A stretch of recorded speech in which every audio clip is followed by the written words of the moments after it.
Assalamualaikum warahmatullahi wabarakatuh. Perkenalkan, nama saya Rizka Jamil Ayunintias dengan NIM akhir 013. Di sini saya akan memberikan jawaban untuk ujian akhir semester dari mata kuliah pemerintahan daerah yang diambil oleh Ibu Indah Wahyuliana SHMH. Selamat menyaksikan. Desentralisasi asimetris adalah pemberian kewenangan yang berbeda kepada daerah tertentu berdasarkan dengan pertimbangan historis, geografis, sosial budaya, maupun politiknya. Berbeda dengan desentralisasi simetris yang memberikan kewenangan yang sama kepada seluruh daerah, desentralisasi asimetris ini memberikan kekhususan atau keistimewaan kepada daerah tertentu. Dasar konstitusionalnya berada pada pasal 18 ayat 1 dan 18B Undang-Undang Dasar Negara Republik Indonesia 1945 yang mengakui dan menghormati satuan pemerintahan daerah yang bersifat khusus atau istimewa. Contoh penerapannya ada pada Aceh yang kewenangannya menjalankan syariat Islam. Dan yang kedua ada Papua dengan otonomi khusus. Dan yang ketiga ada Daerah Istimewa Yogyakarta dengan keistimewaan yang didasarkan pada faktor kerajaan. Yang keempat ada DKI Jakarta dengan daerah sebagai daerah khusus ibu kota negara. Menurut saya, desentralisasi asimetris ini justru memperkuat prinsip dari NKRI itu sendiri. Hal ini dikarenakan pemberian kewenangan khusus merupakan bentuk pengakuan negara terhadap keragaman daerah sehingga dikatakan bisa mampu untuk mengakomodasi kebutuhan dan karakteristik dari masing-masing wilayah. Selain itu, tujuan dari desentralisasi asimetris sendiri itu menjaga keutuhan NKRI, memberikan ruang pengelolaan untuk urusan spesifik daerah, meningkatkan partisipasi masyarakat, dan mewujudkan keadilan sosial dan pemerataan pembangunan. Namun, apabila tidak diawasi dengan baik, desentralisasi asimetris ini dapat menimbulkan potensi ketimpangan antar daerah. Oleh karena itu, pemerintah pusat juga tetap harus melakukan pembinaan dan juga pengawasan agar pelaksanaan tetap sejalan dengan prinsip NKRI. Pembagian urusan pemerintahan sangat penting karena menjadi dasar dari pelaksanaan otonomi daerah. Melalui pembagian urusan tersebut, terdapat kejelasan mengenai mana saja yang menjadi kewenangan pemerintah pusat, mana saja menjadi jadi kewenangan dari pemerintah provinsi, pemerintah kabupaten kota, sehingga tidak terjadi tumpang tindih dari kewenangan itu sendiri. Pembagian urusan ini juga bertujuan untuk meningkatkan efisiensi, akuntabilitas pelayanan publik, serta kesejahteraan masyarakat dan daya saing daerah. Menurut Undang-Undang Nomor 23 Tahun 2014, urusan pemerintahan dibagi menjadi 3 bagian. Yang pertama, ada urusan pemerintahan absolut, yakni urusan yang sepenuhnya menjadi kewenangan dari pemerintah pusat, seperti politik luar negeri, pertahanan, keamanan, justisi, moneter, fiskal, dan agama. Dan yang kedua, ada urusan pemerintahan konkuren, yaitu urusan yang dibagi antara pemerintahan pusat dan pemerintahan daerah dan menjadi dasar pelaksanaan dari otonomi daerah. Dan yang ketiga, ada urusan pemerintahan umum, yaitu urusan yang menjadi kewenangan presiden sebagai kepala pemerintahan dan dilaksanakan oleh gubernur maupun atau bupati atau wali kota sebagai wakil pemerintah pusat di daerah. Apabila pemerintah daerah menjalankan urusan yang bukan menjadi kewenangannya, maka tindakan tersebut bertentangan dengan prinsip legalitas dan pembagian kewenangan yang telah ditetapkan dalam Undang-Undang Nomor 23 Tahun 2014.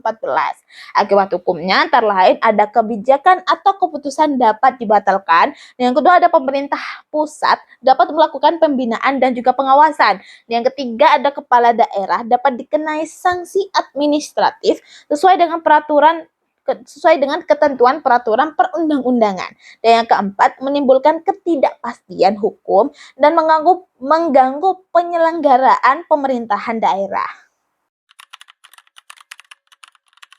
Berdasarkan Undang-Undang Dasar Negara Republik Indonesia tahun 1945 dan Undang-Undang Nomor 23 Tahun 2014, pemerintahan daerah diselenggarakan oleh pemerintah daerah dan DPRD menurut asas otonomi dan tugas pembantuan.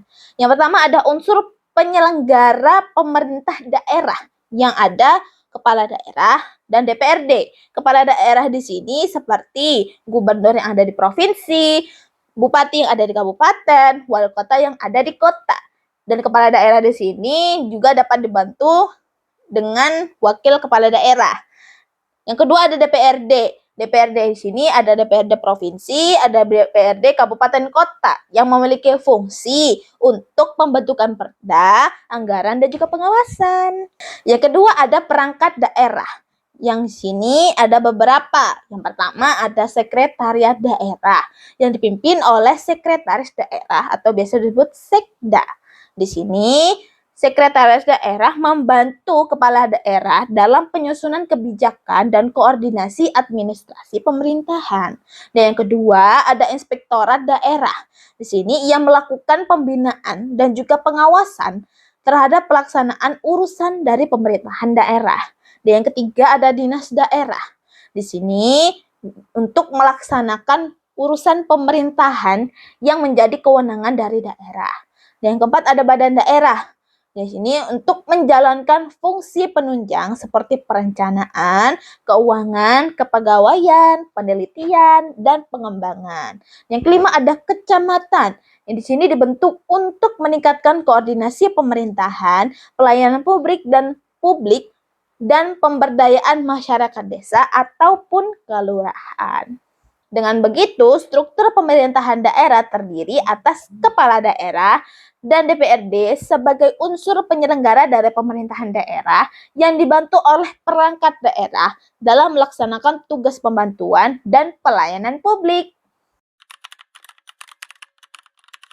Agar produk hukum daerah, khususnya perda, efektif dan tidak bertentangan dengan peraturan yang lebih tinggi, perlu memperhatikan beberapa hal. Yang pertama ada berpedoman kepada hierarki peraturan perundang-undangan.